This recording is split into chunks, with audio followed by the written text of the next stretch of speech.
My dear brothers and sisters, நம்ம previous வீடியோஸில் software testing பற்றி பார்த்தோம், சாஃப்ட்வேர் டெவலப்மெண்ட் பற்றி பார்த்தோம். இந்த வீடியோவில் நெட்வொர்க்கிங் கான்செப்ட்ஸை பற்றி பார்க்கலாம். நெட்வொர்க்கிங் இது ஒரு முக்கியமான ரொம்ப அத்தியாவசியமான ஒரு அமைப்பு. ஏன் சொல்கிறேன் அப்படின்னு கேட்டிங்கன்னா, இது சாஃப்ட்வேர் இண்டஸ்ட்ரியில் மட்டும் கிடையாது. கம்ப்யூட்டர் எங்கெல்லாம் இருக்கோ அங்கே இந்த நெட்வொர்க்கிங் டீம் இருந்தே தீரணும். இங்கே இன்னைக்கு இருக்கக்கூடிய நார்மல் சுச்சுவேஷன்ஸில் ஐடி இண்டஸ்ட்ரி தாண்டி பார்த்தீங்கன்னா school, colleges, medicals, ticket booking, so places system இல்லாமல் எந்த ஆக்டிவிட்டியும் கிடையாது. சிஸ்டம்குள்ளே நிறைய அப்ளிகேஷன் யூஸ் பண்ணுவாங்க, அதுக்கு யூசர்ஸ் இருப்பாங்க. ஸோ அது எல்லாமே மொத்தமாக எப்படி யார் யார் என்னென்ன யூஸ் பண்ணுவாங்க அப்படின்னு டெமான்ஸ்ட்ரேட் பண்ணக்கூடிய ஒரு டீம் தான் இந்த நெட்வொர்க்கிங் டீம். இவங்களை நம்ம network engineers, ID support engineers, desktop support engineers அப்படி பல விதமாக சொல்லலாம். இவங்க பண்ணக்கூடிய ஒர்க் என்னென்னு கொஞ்சம் தெளிவாக பார்க்கலாம்.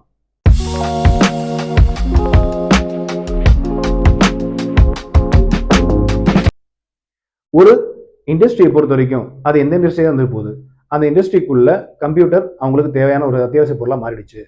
அந்த கம்பெனிக்குள்ள என்னென்ன விஷயங்கள்லாம் நடக்குது, ஒருவேளை அந்த கம்பெனிக்கு புதுசாக ஒருத்தவங்க வராங்க, அந்த கம்பெனிக்கு வந்து ஜாயின் பண்ணதுக்கு அப்புறமா அவங்க யாரை மீட் பண்ணணும், அவங்க எந்த ப்ராஜெக்ட் ஒர்க் பண்ண போறாங்க, இதையெல்லாம் அவங்களுக்கு சர்வீஸ் டெஸ்க் அந்த டீம்ல இருந்து கிடைக்கும். சர்வீஸ் டெஸ்க் இருக்கவங்களுக்கு டே டு டே ஆக்டிவிட்டியிலிருந்து entire activity of the company, அன்னைக்கு என்னென்ன நடக்கும், யார் எப்போ வருவாங்க, என்னென்ன நடக்க போகுது ஆக்டிவிட்டிஸ், அதை மேப்பிங் பண்ணி கரெக்டாக கைட் பண்ணுற ஒரு டீம் தான் அந்த சர்வீஸ் டெஸ்க் டீம். நெக்ஸ்ட் பார்த்தீங்கன்னா கம்ப்யூட்டர் சப்போர்ட் இல்லை டெஸ்க்டாப் சப்போர்ட் சொல்லுவாங்க. இண்டஸ்ட்ரியில் நிறைய விதமான கம்ப்யூட்டர்ஸ் இருக்குது, நிறைய விதமான கான்ஃபிகரேஷன் இருக்குது. எல்லாத்துக்கும் ஒரே விதமான லேப்டாப்போ இல்லை டெஸ்க்டாப்போ தரமாட்டாங்க. யாருக்கு எந்த மாதிரி சிஸ்டம் கொடுக்கணும், அது எப்படி யூஸ் பண்ணுறதுக்கான கைடன்ஸ் கொடுக்கணும், எல்லாமே அந்த செக்ரிகேட் பண்ணி ட்ரைனிங்கும் கொடுத்து அந்த சிஸ்டம் மெயின்டெனன்ஸ் பார்க்குற வேலையும் இன் அண்ட் அவுட், சாஃப்ட்வேர் ஆகட்டும் வெளியே இருக்கிற ஹார்ட்வேர் ஆகட்டும் அந்த மொத்த கண்ட்ரோலும் அந்த டெஸ்க்டாப் சப்போர்ட்ல வரும். தென் சர்வர் சப்போர்ட். சர்வரில் பார்த்தீங்கன்னா உங்களுக்கு மெயின் சர்வர்ல இருந்து எவ்வளோ யூசேஜ் யார் யூஸ் பண்ண முடியும், இன்னும் உதாரணமாக சொல்ல போனோம்னா கேட் பாஸ் என்ட்ரி போடுற ஒரு இடத்துல எந்த அளவுக்கு சர்வர் தேவைப்படும், சாஃப்ட்வேர் டெவலப் பண்ற இடத்துல எந்த அளவுக்கு சர்வர் தேவைப்படும், எந்த அளவுக்கு ஸ்பீட் இருக்கணும், அதை எல்லாமே லிமிட்டடா செட் பண்ணி கொடுக்கறது தான் இந்த சர்வர் டீம். தென் சாஃப்ட்வேர் அப்ளைன்ஸ் இல்லை சாஃப்ட்வேர் சப்போர்ட். சாஃப்ட்வேர் பார்த்தீங்கன்னா நம்பர் ஆஃப் சாஃப்ட்வேர் நமக்கு தேவைப்படும். நம்ம நினைக்கிற மாதிரி ஃப்ரீ ஆஃப் காஸ்ட்ல எந்த சாஃப்ட்வேரும் கிடைக்காது. நம்ம ஒரு சாஃப்ட்வேர் ப்ராப்பராக எடுக்கணும்னா லைசன்சிங் வாங்கணும், அதுக்கு பே பண்ணணும். லைசன்சிங் வாங்கினதுக்கு அப்புறமா லிமிடெட் யூசர் தான் அலோவன்ஸ் கொடுத்துருப்பாங்க. அந்த லிமிடெட் யூசர்ஸ் யாரு, அவங்களுக்கு ஆக்சஸ் கொடுக்கணும், யூசர் ஐடி லாகின் கிரியேட் பண்ணி பாஸ்வேர்ட் கிரியேட் பண்ணி கொடுக்கறது, இந்த மொத்த வேலைகள் எல்லாமே இந்த கண்ட்ரோல் உங்களுக்கு வந்திருக்கும். Then backup and recovery. Backup and recovery இதுக்கு முன்னாடி நான் ஒன்று விஷயம் சொல்லணும். டேட்டா ஆல்ரெடி நம்ம பழைய வீடியோவில் சொன்ன மாதிரி தான் டேட்டாங்கிற ஒரு கான்செப்டை சுற்றி தான் இது எல்லாமே நடந்துட்டு இருக்கு.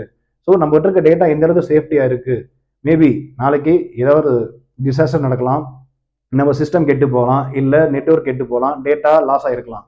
ஸோ அந்த டேட்டா நம்மகிட்ட பேக்கப் இருக்கா, இல்லை பேக்கப் இல்லைன்னா அதை எப்படி ரெக்கவர் பண்ண முடியும், இதெல்லாம் ஸ்ட்ரக்சர்டாக அவங்க மெயின்டைன் பண்ணி வச்சிருப்பாங்க. If you are losing the data we are losing our business. So data தான் முக்கியம். அந்த டேட்டாவை பாதுகாக்கிறதுல ஒரு முக்கியமான பொறுப்பில் இருக்கிறது இந்த நெட்வொர்க்கிங் டீம். அடுத்த ஆக்டிவிட்டி பார்த்தீங்கன்னா செக்யூரிட்டி. செக்யூரிட்டி கம்பல்சரியா எல்லா இடத்துலையும் இருக்கக்கூடிய ஒரு விஷயம் தான். அண்ட் நெட்வொர்க்கிங்ல எப்படி செக்யூரிட்டிஸ் பண்றாங்கன்னா சைபர் செக்யூரிட்டிஸ், சைபர் ஃப்ராடன்ஸ். உங்களுக்கு வரக்கூடிய மெயில்கள், ஒருவேளை நீங்க கம்பெனியில் இருக்கீங்க, உங்களுக்கு அபிஷியல் மெயில் கொடுத்துருப்பாங்க, அதுல யாராவது தப்பான மெயில் அனுப்புறாங்களா, இல்ல நீங்க ஆபீஸ் நெட்வொர்க்ல இருந்து வேற ஏதாவது பண்றீங்களா, இல்ல உங்களை யாராவது ஹேக் பண்ண முயற்சிக்கிறீங்களா, இது எல்லா ஆக்டிவிட்டியுமே செட் பண்ணிருப்பாங்க. இதுக்கு ஆன்டிவைரஸ் இருக்கு, இன்னும் பல சாஃப்ட்வேர் இருக்கு, அதை யூஸ் பண்ணி அதுக்கு செட்டிங் பேராமீட்டர்ஸ் எல்லாம் போட்டு கண்ட்ரோல் பண்ணி வச்சிருப்பாங்க. இது ஃபுல் அண்ட் ஃபுல் டேட்டா செக்யூரா இருக்கிறதுக்காக மட்டும் இல்ல, அவங்க பிசினஸ் செக்யூரா இருக்கிறதுக்கும் கஸ்டமரோட டேட்டா செக்யூரா இருக்கிறதுக்காகவும் யூஸ் பண்ணக்கூடிய ஒரு விஷயம் தான். And then remote support team. Remote support டீம்ங்கிறது ஒன்றும் இல்லை, எல்லா கம்பெனிலையும் எல்லா இஷ்யூக்குமே டைரக்டா ஆள் வந்து சப்போர்ட் கொடுக்க முடியாது. மேபி நம்ம யூசர் இல்லை கிளைண்ட் ஃபாரின்ல இருக்கலாம், இல்லை வேற ஸ்டேட்ல இருக்கலாம், இல்லை வேற பிளேஸ்ல நம்மள இருந்து தூரத்தில் இருக்கலாம். ஸோ அவங்க நேராக போய் நம்ம கொடுக்க முடியாத விஷயத்த நான் ரிமோட்ல பண்ணலாம். சம் அப்ளிகேஷன்ல இஷ்யூ இருக்கு, இல்லை அவங்க டெஸ்க்டாப்ல இஷ்யூ இருக்கு, ரிமோட்ல கனெக்ட் பண்ணி அதை நம்ம சால்வ் பண்ணி கொடுக்கலாம். அண்ட் மோர் ஓவர் சில விஷயங்கள் சில சர்வர் கூட கனெக்ட் பண்றதுக்கு நம்மளுக்கு விஎம்வேர், விபிஎன் போன்ற சாஃப்ட்வேர் நம்மளுக்கு தேவைப்படும். அதுக்கான செட்டிங்ஸும் இவங்க தான் மெயின்டைன் பண்ணுவாங்க. ஸோ ஓவராலா பார்த்தீங்கன்னா கம்பெனி ஆர்கனைசேஷனோட மெயின் டேட்டா மெயின்டெனன்ஸ் அண்ட் கம்பெனிக்குள்ள நடக்கிற இன் அண்ட் அவுட் விஷயங்கள் எல்லாத்துக்கும் ஒரு கேட் பாஸ் கொடுக்கக்கூடிய ஆள், அந்த மாதிரி தான் இந்த நெட்வொர்க் அட்மின் டீம் இல்லை நெட்வொர்க் சப்போர்ட் டீம் இருக்கும். நம்ம அடுத்து வரப்போற வீடியோல ஹெச்ஆர் ஆப்ரேஷன்ஸ் அண்ட் மேனேஜ்மெண்ட் பற்றி தெரிஞ்சுக்கலாம். ஹெச்ஆர் ஆப்ரேஷன்ஸ் அண்ட் மேனேஜ்மெண்ட்டுமே ஒரு பெரிய வாஸ்டான சப்ஜெக்ட் தான். அதில் முக்கியமான விஷயங்களை பற்றி மட்டும் தெரிஞ்சுக்கலாம் அடுத்த வீடியோவில். Stay in touch.